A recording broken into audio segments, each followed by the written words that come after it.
This is Rock and Roll English. Real people, real English. Here's your host, Martin Johnston. Hello everyone and welcome to another episode of Rock and Roll English. Episode number 127, baby. Oh yeah. And boy, oh boy, is there a surprise today. We have podcast royalty here, baby. The king of the learning English podcast world, Luke from Luke's English podcast.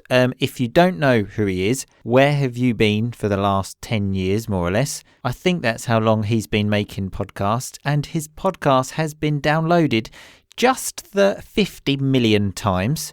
Actually, more than that. And you know, that's quite a big number, isn't it? He's done over 500 episodes. And yeah, I could keep saying all of this great stuff, but it's probably easier if you just go to his website, teacherluke.co.uk, and you can find it all there. So yes, we have the king of the learning English podcasts, and we also have Dan the Man. A little bit different in terms of importance, but both are wonderful people, okay? And as someone special is here today, we are doing something special. Makes sense, doesn't it? Someone special is here, so we're doing something special. It's like when people come to your house, someone special comes to your house, and you do something special, don't you? You don't make them eat off the shit plates that you normally eat from. You use the great plates, the fantastic plates, the special plates, because there's a special guest. So that's exactly what's happening today, but just in the podcast world. So the only difference is that instead of a nice plate, you get the transcript for today's episode for free. Wow. Plus, if you take the quiz, you will also get the transcript from the last episode as a kind of well done for doing the quiz. Don't think this is going to happen every week though, okay? This is just because there's someone special on the show. So I would say to make the most of it for this week. Anyway, there's loads of rock and roll vocabulary. Some is explained during the show, but not all of it today because I got lost speaking to Luke a little bit and I forgot to do it sometimes. But all of the vocabulary is highlighted in the transcript, and obviously I will talk about it again at the end. And it will all be on rockandrollenglish.com. So I will speak to you all again at the end, people. Enjoy the conversation. Happy listening. Hi Luke, how are you today? I'm very well, thanks. Bit sleepy because it's the morning, and I just always want to go back to sleep as soon as I wake up, which is not a good way to start the day. But I'm all right. I'm ready. I'm pumped. I pumped myself up just earlier on. You certainly seem really pumped. Yeah, really. Yeah. Pumped. Well, I'm now feeling pumped up. Don't ask me how I pumped myself up. Yeah, that's secret and private. But just rest assured, I am fully pumped up now. You're pumped. Okay, that's good to know. We should probably say hello to Dan the Man as well. He's hiding here somewhere. Always the man of mystery. How are you, Dan? I'm good. You? Always fantastic, Dan. Always fantastic. So, obviously... Can I just say, it's so great that you two are back together again. This is one of the things that we're talking about, Luke, okay? Okay, all right. Don't steal all my great material, okay? I've spent ages preparing this and you're just ruining everything, okay? Sorry, I jumped the gun there. Yeah, jumped the gun. Lovely rock and roll vocabulary there. Went a bit too far ahead, let's say. Yeah. So I've said all the nice stuff about you on the intro, Luke. I don't want to embarrass you by saying how wonderful you are. So no, you can. I don't mind. Well, you can just listen to the intro if you want. Okay. But I suppose the first thing to say to you since we last spoke is congratulations. You are father now? Yeah, that's right. Yeah. She's just over 1 year old now. Yeah, how's that going? Yeah, she's great. She's hilarious. She's walking around. She's just very funny. And yeah, it's great. It's really good. I mean, I said before that I don't get enough sleep, but she does actually sleep. I mean, even if I didn't have a baby, I'd still want to sleep more. But no, she's great. We're having lots of fun. Okay, fantastic. We'll be actually talking a little bit about that later as well. Okay. But something else important, we've obviously spoken about the birth of your daughter, but something else very important is this is the first time on Rock and Roll English there's been a three-way conversation. Did you know that? Whoa, I did not know that. Wow, we're breaking new ground. Oh yeah. I mean, I must admit, a little bit less important than the birth of your daughter, but something else important to talk about. Yeah, certainly. How are you feeling about this, Dan? First three-way version of Rock and Roll English. Well, I've never really wanted a threesome with you, so this is not... It's not great news. So if people don't know what a threesome is, it's generally referred to a sexual kind of three-way kind of thing. I don't think any of that's going to be happening. But yeah, wait, I didn't agree to that. Did we not mention that when we invited you onto the show? No one told me that it was going to be an actual threesome. I mean, thank goodness we're all in different physical locations. Yeah, exactly. Thank God. So, Luke, obviously you were on episode 39 of Rock and Roll English, and that was just you and me then. But now we have Dan the Man. We have a child now, I suppose. Our child, Dan the Man. I'm the child. Yeah, do you think he needs a nappy change or feeding or anything? How are you feeling, Dan? Are you feeling okay? I'm doing fine, thank you. Yeah, but if I do need a nappy change, I'll let you know. Just start crying. Yeah. Luke's an expert at that anyway, so he'll be fine. Yeah, well, hopefully I won't have to change the underpants of a grown man. That would be, again, not what I expected when I agreed to do this episode of the podcast. It's like, yeah, Luke, can you come on Rock and Roll English and change Dan's underpants, please? Because I don't want to do it. And that's after the threesome as well. Oh. But let's actually now move to stuff that you probably were expecting, which is to speak about awkward moments, which we did when the last time you were on the show. Yeah. And we learned a lot from that, but I think there's more to learn. Okay, so I've got a few situations for you here, which we're going to have a look at. The first one, the most awkward one, let's get it out of the way. You're invited onto a podcast with two friends that have had a massive argument and haven't spoken to each other for a long time. How do you deal with that? Okay, can I do what I did before and have like several possibilities? Oh, sure, of course, yeah. So the one possibility would just be don't mention it, just kind of... Too late. Yeah, well, that's not what I've done, but don't mention it, and just every time there's any sense of tension, or if it does get mentioned, just act like... you're not really hearing it. Just keep a totally straight face. Just good idea. I like that one. Yeah. Just completely ignore the existence of any kind of awkward issue at all, like it's not really happening. So there's that. And then the other one is to do the complete opposite, and that is to dig as deep into the situation as you can, and just go all in, and ask lots of direct, extremely rude and personal questions. In order to get all the dirt on exactly what happened. Because that's what the audience is thinking, guys. Yeah. Like, Dan, just you disappeared for ages and there wasn't really much explanation for it. And everyone's going, what happened? Wow, did they fall out with each other? What did they have a physical fight? Who won that fight? Well, if we did, I'll tell you who would win that, Dan. That's why I very much avoided that. Dan's about 3 times as big as me. He's got big muscles. And the important thing is to remember, for anyone listening, is the fact we're now having a threesome, so everything's fine. Yeah. Well, not only is everything fine, you've dragged me into this situation too. Exactly. we needed you just to sort of mediate it. Yeah. The dynamic that you guys had is so all-consuming that it's pulling other people in as well now. Exactly. So I would, So I guess going back to your question, I would either completely ignore it or I would ask lots and lots of questions, which in this case, I'm sure everyone would like to have answers to. For example, what the hell actually happened? What was the nature of the dispute? Well, yeah, now this is getting a bit awkward now. We're going to start rowing again. Yeah, exactly. Let's not rake up old graves, okay? Some more rock and roll vocabulary, like bring things up again that have already happened. We've moved on. It's all lovey-dovey here now, Luke. Okay, we keep telling each other how much we love each other. Well, I've told Dan. He hasn't actually said it back yet. I'm still waiting for that. But well, anyway, regardless of what happens, and I'm not going to ask you what actually went down. Well, I sort of did, and obviously that's not going to work. So let's just forget about that. But regardless of all that, I'm very glad that you're both back together again. Thanks a lot.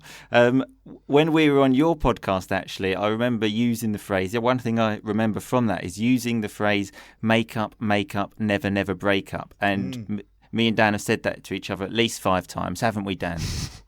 I don't think I've ever said that in my life. Don't be stupid, Dan. Don't try and deny it. You know you did. But it's made the friendship stronger. Okay, we've learned from where we went wrong, and now we're moving ahead. Okay, let's look forward, Luke. Let's look forward. Okay. Look forward to the next question, which is coming right now. Okay, and very relevant to you, actually, I believe. You're at a children's party, which for me, that should be the situation, because the children's parties I've been to have all been really awkward. Have you had any awkward situations there? Well, most of the time when I go to a children's party, it's all in French. Oh, okay. So that's automatically awkward because my French is not really quite good enough, especially when when I'm talking to children.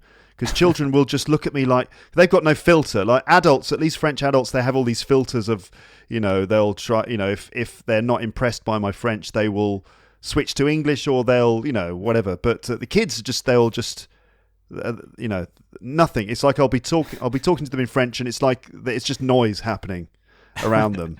So you should say, look, can't you speak English, you 2-year-old child? What's the matter with you? Yes, well, yeah, that's what I should be doing. Like, come on, for goodness sake, just learn English and then stop pulling my wife's hair. Exactly. Okay, but the situation I've got is, so you're at a party. It's like a friend of your daughter's. Let's say you've bought a present, like a doll. Let's say not a real Barbie because they're too expensive. Just like a cheap Barbie version. I'm a very cheap man. Well, yeah, me too, Luke. Me too. You have to be. And then everyone else has given the presents, and the child's opening them, and everyone's bought these really extravagant presents, like, I don't know, like 200 euros, 300 euros, and you're thinking, oh shit, in a minute they're going to get to my shit present. What do you do in that situation? Okay. Right, so again, two options. Option one is I'll just think, well, you know what?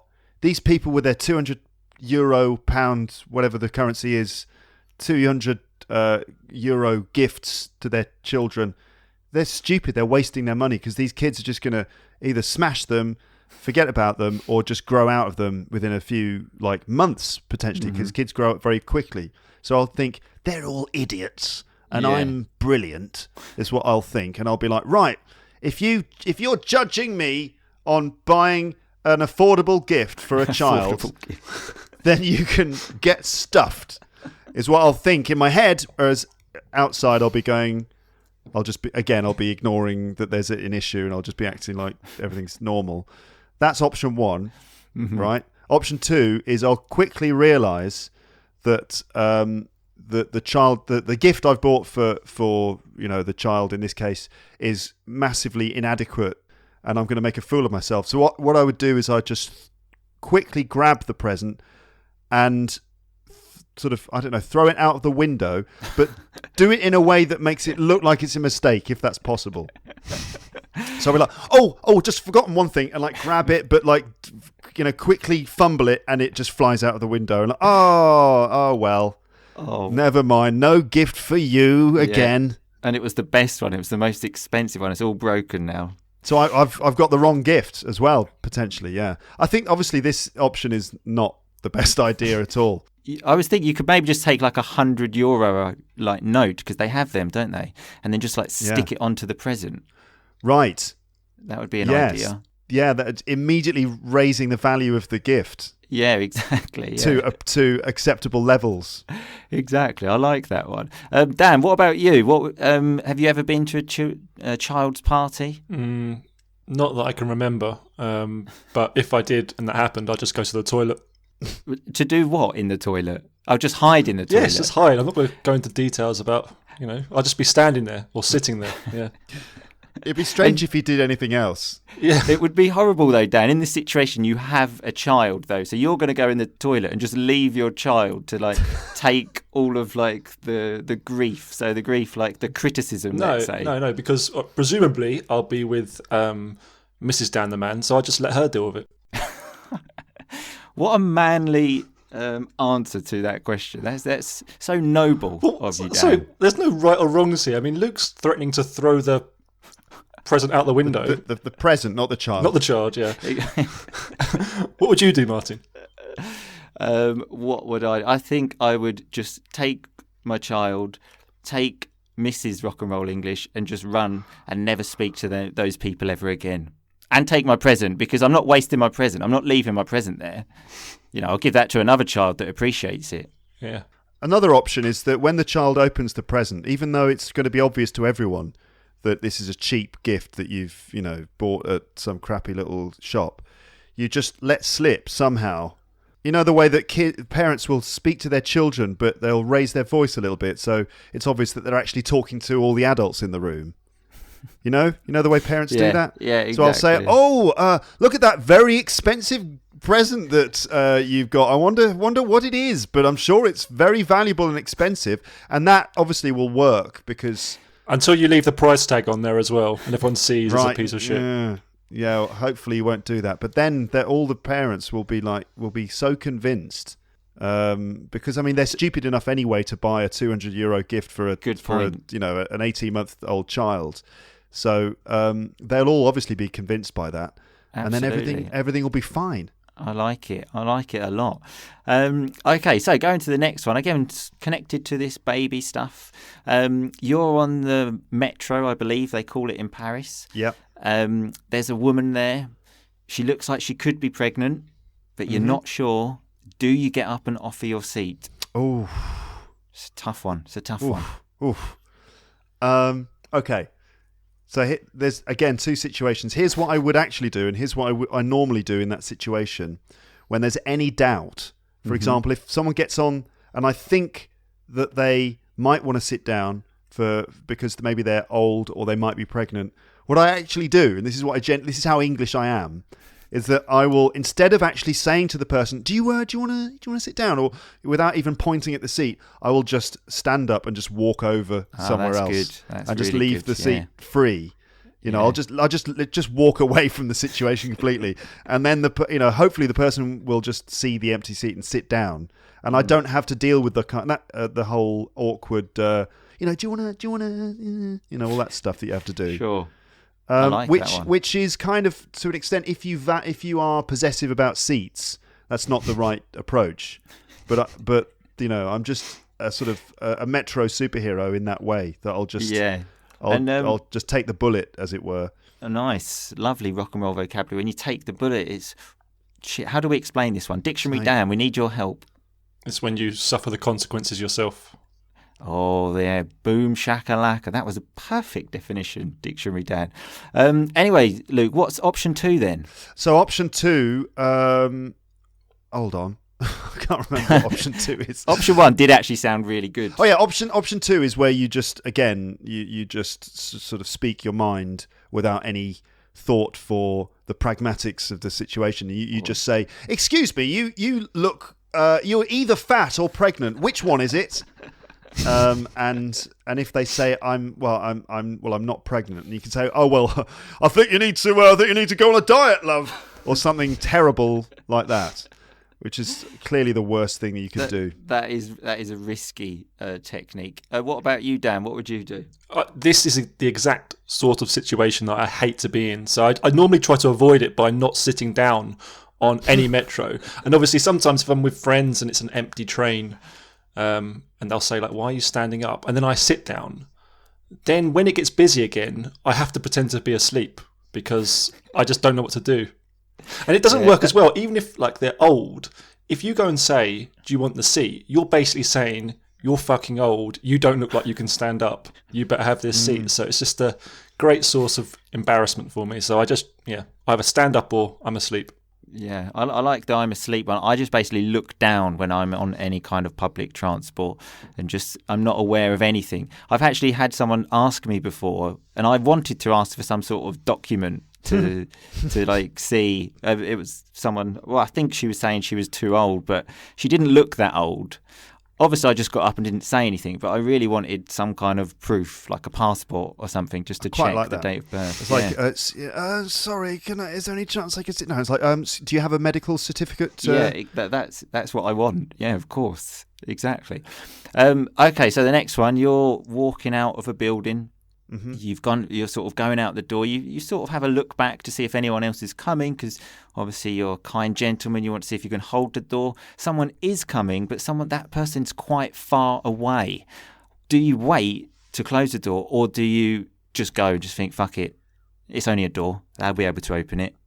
Okay. Three possibilities. Okay. Possibility one is what I would probably do.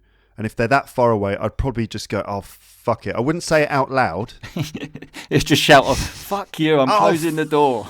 Oh, fuck it then. I'm going. You're too slow. I wouldn't do that. But if they're that far away, I think it's acceptable to just go. Well, it's the distance.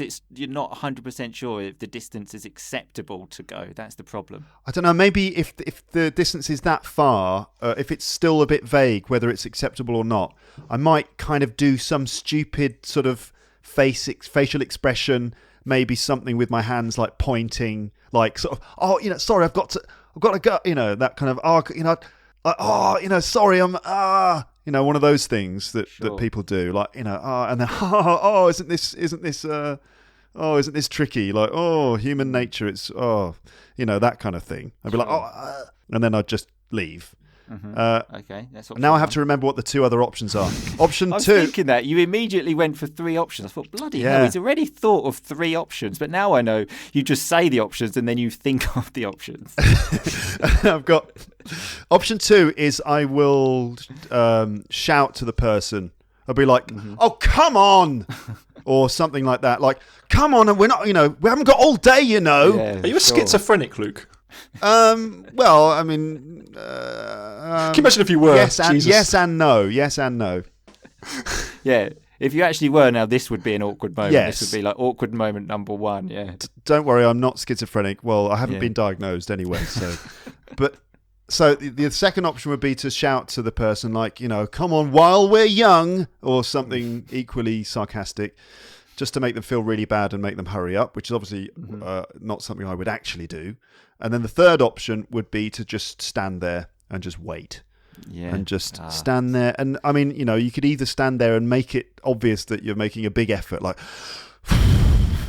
as the person is slowly walks across the room and walks through the door, and like tut, or raise your, roll your eyes as they go through the door. And maybe if they don't say thank you, you could say, you could have said thanks, or something like that.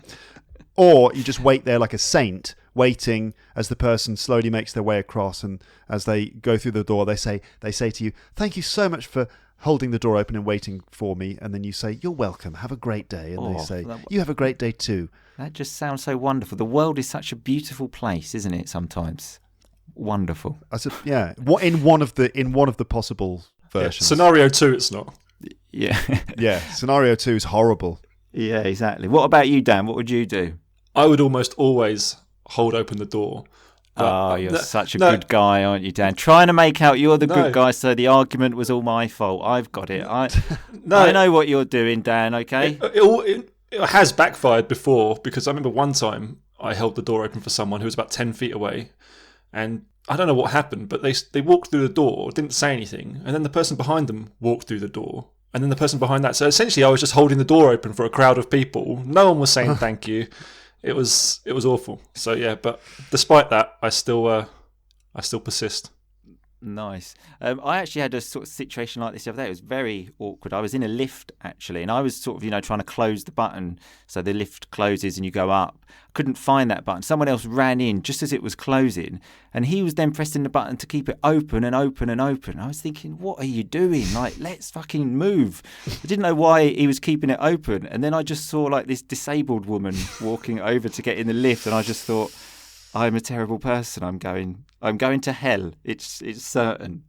But you kept it in your head though, didn't you? You didn't say anything though, did you? Oh no, I didn't say. And you didn't see the disabled woman before. Like if you'd seen that there was a disabled woman coming and you actually said out loud, "Oh, come on," like that then you would go to hell. But I think you're all right. I'm not like the judge of these things. He's going to hell.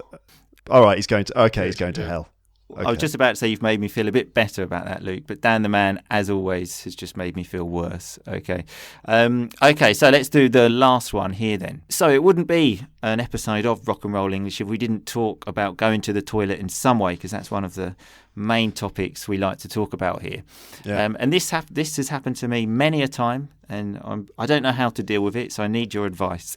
I walk in the toilet, there's only one toilet. That happens a lot here in Italy. Is that in France? Like you go to a bar, there's just one toilet. Yeah, quite often. Yeah, you get like a urinal and then a one cubicle, Yes. which often is unisex. The cubicle, yeah. Yeah, exactly. Well, you don't even get the urinal here; you just get the cubicle. Right. So you're in line, and someone's come out, and they've obviously done a massive poo, and it smells really bad. You quickly go in just for a 30-second wee. You then come out. And then someone's waiting there and the smell's still there. Do you mention it? Do you say, look, that wasn't me? Do you just hope they're not going to notice it? Like, what's the solution? Yeah, that's a tough one, isn't it? Yeah. That's a tough one. So you could just walk off really quickly. Okay, so you could just leave without saying anything and hope that you never actually have to encounter that person again. Because obviously they will just have the smell imprinted on their memory, and Exactly. the vision of your face and that smell will just be linked, because that our memories, we remember smells like more clearly than anything else. Yeah. So yeah, the friendship's going nowhere after that, is it? So just leave it. Exactly. Yeah. Yeah. So you just leave and hope to just cross your fingers and hope to never meet the person again. Or if there's a chance that you're going to actually have to have a relationship with this person, you might, again, just go all out, okay? So no half measures in something like this. You need to go all the way, and you need to say, that stench, I just want to be clear, was absolutely nothing to do with me. In fact, I saw, and then just pick a random person in the bar and just say, I saw, whoever it is, Steve, coming out of that toilet, washing his hands. In fact, I heard him say something to the barman, like, I just did a massive poo in the toilet. Whoever goes in there after me is going to have a nightmare. Oh, just accuse someone else very loudly and confidently. The problem is, though, Steve, he's there and he says, I don't know what you're talking about. Then, what happens then? You look really stupid. Yeah, that's true. Yeah, that's a nightmare. That's the risk. That's the risk you take. Then you're in that kind of, well, it's your word against mine thing while you're sweating, because you know that you're lying, even though you've got no reason to lie because you're completely innocent in the first place. God, I'm getting stressed out just thinking about this. Me too. I don't know. That did happen to me once, but I was the person going in as someone came out, and they just said to me, "Oh, someone's made someone." No, they didn't say it. They did that face thing, like I did before at the door. Oh, okay. They were like, Did you believe them? Well, at the time, to be honest, I was suspicious. That's it. You will always be suspicious. When you said that, though, when you said I was the person, I thought you were going to say I was the person that did the really smelly poo. Well, I was the third party. No, I was the person going in, and the person coming out was attempting to profess their innocence with a facial expression. And the thing is, the facial expression could either have meant someone's done some horrible poo in there, it's a bit disgusting, or it could have meant, sorry, I did a really big poo. But so I as I went into the toilet and discovered what was going on, because when I went in, she just did this face. I was like, what why is she doing that face to me? What's going on? It's a bit weird. Oh, no. And then I realised, oh, right. And then my first thought was, oh, I see, she was warning me that she'd just done a huge turd. A stinky one, and then afterwards I was like, oh, maybe she was trying to tell me that someone else did it, and it's just too some situations is just too bloody complicated to know. Exactly. I think we need Dan the man's help. What would you do, Dan? Well, it depends if I knew them. If I knew them, I would say that wasn't me. If I didn't know them, I'd just say give it 5 minutes. What? Yeah, but then that person thinks you did it. That's the problem. Yeah, but I'm not too worried about that. That's fine. I mean, I'm more worried about if someone's pissed all over the seat and all over the floor. I mean, that's worse for me. you can't help shitting, and shit's going to stink. So, Yeah, we all do it. Yeah. Exactly. Yeah, it's when you go to a public toilet and there's like shit on the floor. I always think, how has that happened? Tell me. It's like, I've seen shit on the walls in public toilets. Let me just think, how has this actually happened? And how do you explain that? That's the bigger problem. Yeah. I don't know. I don't know if there's any way of explaining it. All you can do is just leave the country. That's it. It wasn't me who shit on the wall. That's what you got to say. I think this is why we're all living in different countries now. You said leave the country. Like we've all escaped from England. We've all shit on the wall and we've had to get out of there. Yeah.